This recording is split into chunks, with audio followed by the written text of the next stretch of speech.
changes. Turn and face the strain. Changes. Don't wanna be a richer man. Changes. I had met my roommate once over the summer, and like she was actually super cool. My mom and my aunt moved me in, and her parents were there. And like actually the cool thing was I was supposed to move in at like 8 o'clock in the morning, and she wasn't coming until like 4 that day. But my mom actually called Ball State, and they like kind of like explained the situation that like I'm not going to be here to help, and like she knows nothing because I'm a first generation college student, so it's all new for her too. And they actually let my roommate move in when we were moving in, so that like her parents could help, and they lofted my bed for me, and they set everything up, and it was super cool. But yeah, so I don't know. It guys seems like everybody else that moved in was like, yeah, it was pretty okay. It was kind of scary, but I was terrified when I'm like just not knowing anything around campus, and like not being able to go home after getting back on top of an 11-hour jet lag. You know, it was kind of rough, but it all worked out in the end. When we had move-in day for my daughter, who's a sophomore now, I was really kind of dreading it. But when we pulled in, we had our assigned time to get there, and it was, like you said, it was very well organized. Waited in line, very, very short period of time, got all checked in. We pulled up right outside the doors, and there was like 4 guys that came out that were football players that were helping with move-in. And I don't think I really carried hardly anything up to her room on freshman move-in.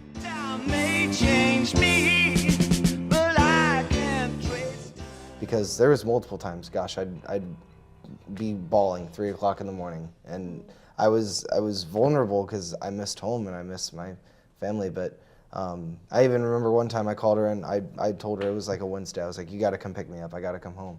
And she had to be the one to say no in that situation. She said, you know, you need to stay there, you're going to be fine. And she told me that was really hard for her to do, but it's something that like has to be done. It's a new role as a parent, and it's difficult, but definitely worth it in the long run. She knows that I have my things together and where I'm going, and freshman year, coming here and figuring that out was worth it on both of our ends. Our daughter came home the first time at Labor Day, and actually, I think she kind of didn't want to come home. She felt like she should, which made us happy. I mean, yes, we missed her, but it was really nice to hear her talk about how much she enjoyed Ball State and wanted to get back, and had made friends and really enjoyed her classes and the campus and all that. So she doesn't come home very often, maybe, you know, once or twice a semester maybe.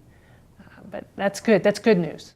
I watch the ripples change the size, but never. I think I made friends through the department that I'm in, so the Communication Studies department. Everyone's super open. I was originally like a medical student, so respiratory therapy, and then I switched my major my sophomore year, like into my sophomore year. And so I met a lot of people like just in my classes, but also getting immersed, like immersive learning projects, and really opening up that way. And then you get really close with some people through that. I worked a lot, so it was hard for me to meet a lot of people and join a lot of groups, but towards like my junior year, I started to realize how important that is to join stuff and be active and involved. So I really met people through those ways, class, and then getting involved more. Mine came from my dorm hall, because even that first move-in day, once other kids are moved in, like they'll move in at like 8 o'clock and you'll be coming in and they'll be done, they'll come into your room and ask if you need help with anything. And that's how I met a lot of my friends. They were very open, and then we all would go out on some nights, like really, I wouldn't say really late, 10 o'clock, and we'd go play basketball or football outside, or we'd go dinner somewhere in the atrium.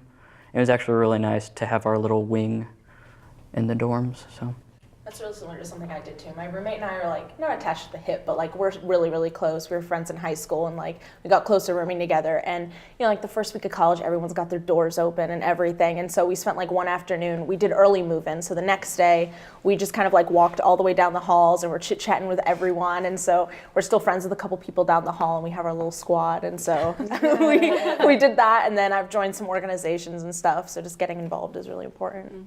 There's such a difference between like living on campus and living off campus.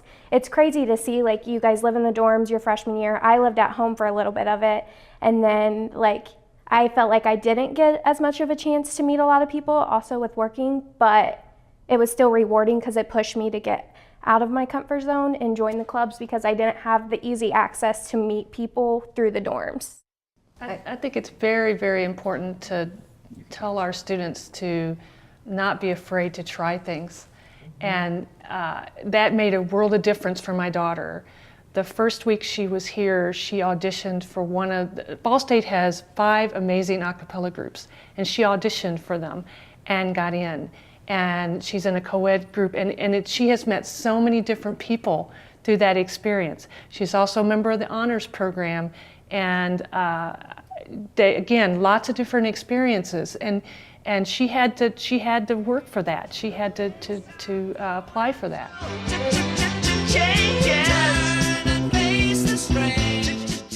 I cleaned finally, you know, after she was out of her bedroom, I was able to clean it up. Did you find anything interesting? A lot of things. And then he's like, what is this? And then I asked her, Mariana, I found this. Leave it there. Just don't touch it. Leave it there when I come back. I was like, what? No, it's out of here. I cleaned our daughter's room as well, but I pretty much left everything the same. Not really planning on making any major changes to rooms till they're a bit older since she's a freshman, Right. so. Well, I think part of it comes that you really don't want them to go anyway, right? I mean, you want them to be able to stay and you want them to have a place to come home to.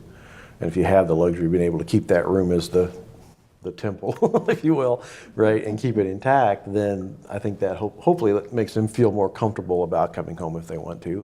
My room had changed a little bit. Like I walked in and I had all the patio furniture in my room.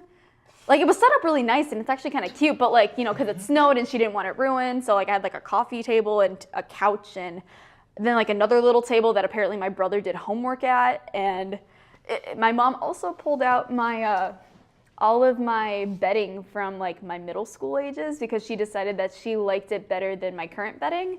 And like now, because now she keeps my door open and it's like it's kind of like a little centerpiece for the living room. So she's like, I just really wanted it to match. And I'm like, I feel like I'm 13 again. Time may change me, but I can't trace time. We talk to our kids, my daughter and my 2 sons, and we ask them to be respectful about when they come back with a different criteria about the time. Somehow they live in the night.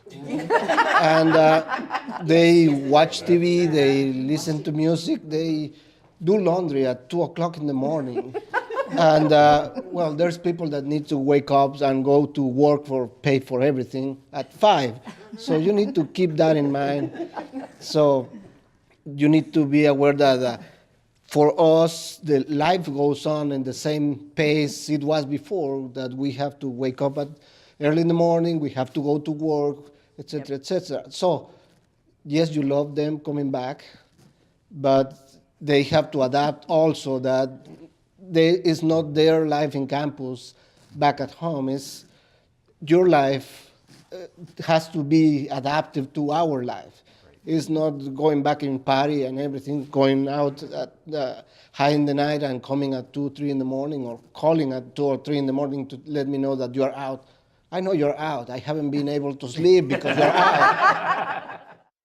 Family-wise, I think that me and my mom kind of got closer when I left somehow. I'm from South Bend, so 3 hours-ish away from here, and I call her every day still. Like, I've been going here for 4 years, and I still, like, call her as much as I possibly can, and she definitely tries to understand the fact that I am really busy when I'm here because I can't really go home all that often, especially freshman and sophomore year. I didn't even have a car, so I had to line up my weekends with the weekends that my friends back home could like come drive me, or my mom could come pick me up. But I also didn't want my mom to have to drive the 3 hours here, take me home, then do it again the end of the weekend, you know. But back home, the rules are basically the same. I genuinely enjoy asking my mom for permission for things, just out of like respect for her. I definitely have her. She kind of still tells me what to do. I still do chores around the house, but she understands that when I'm here, I'm an adult, I'm gonna do kind of whatever I want. So when I go home,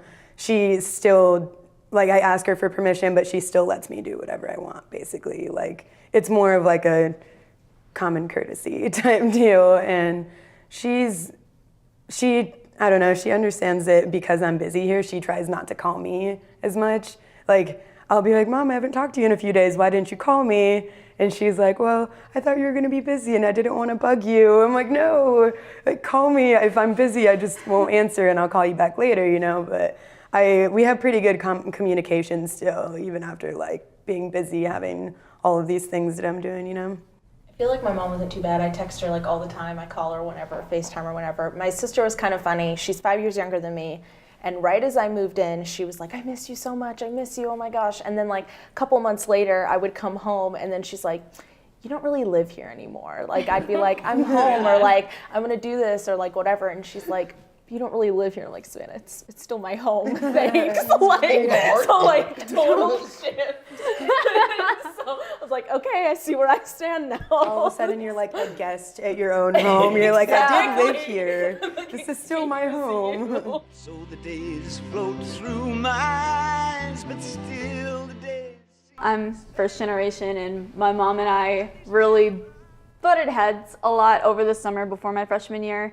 Just because, like, you know, obviously I'm terrified about the fact that I was going to a different state. No one from my school had even heard of Ball State, so like I wasn't gonna have any friends here, which I was like excited and nervous about. But then, you know, like we got to the point where it's like my mom's my best friend, so she was nervous about having to live alone with my brother, and then it just came for the frustration also was that she didn't go to college. She got a really good job right out of high school, and so she's been working since she was 18, and she never had to go through all this stuff. And you know, being a single mom, there's really only, you know, she can turn to like her friends or her siblings, but she did a lot of it alone, which was frustrating for her, which in turn kind of frustrated me, because she was asking me questions like, well, what does this form mean, or like what kind of scholarship are they going to offer you? And like, I don't know, I'm 18, I don't even know anything about taxes. And I gotta say though, like Ball State was super helpful with my mom with all her questions. Like she called here so many times, and everybody was just super like understanding and really nice. And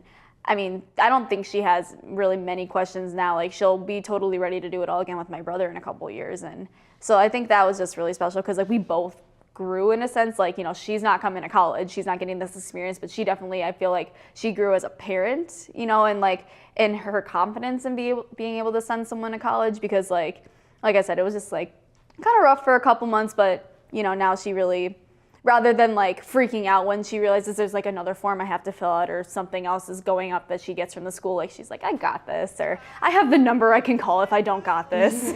Are immune to your consultations. They're quite aware.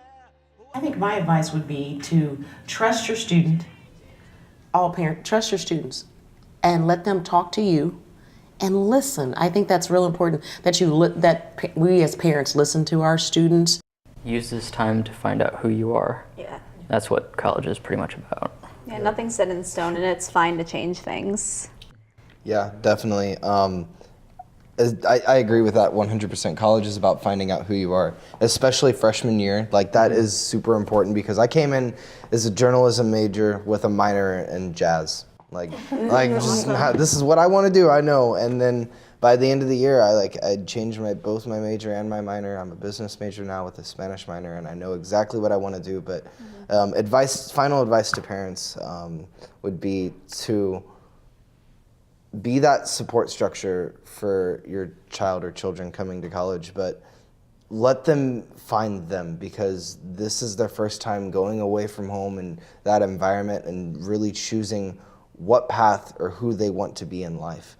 And I know personally that year for me was freshman year. Like it took me the entire year to figure it out, but by the end of the year, I knew exactly what I wanted to do in my path, and it was really, really helpful having my mom by my side the entire time. And I've picked her brain about it because we're super close, and she said that it was really hard. It was very difficult for her to just like sit back and just watch and just wait and be on call if I needed anything.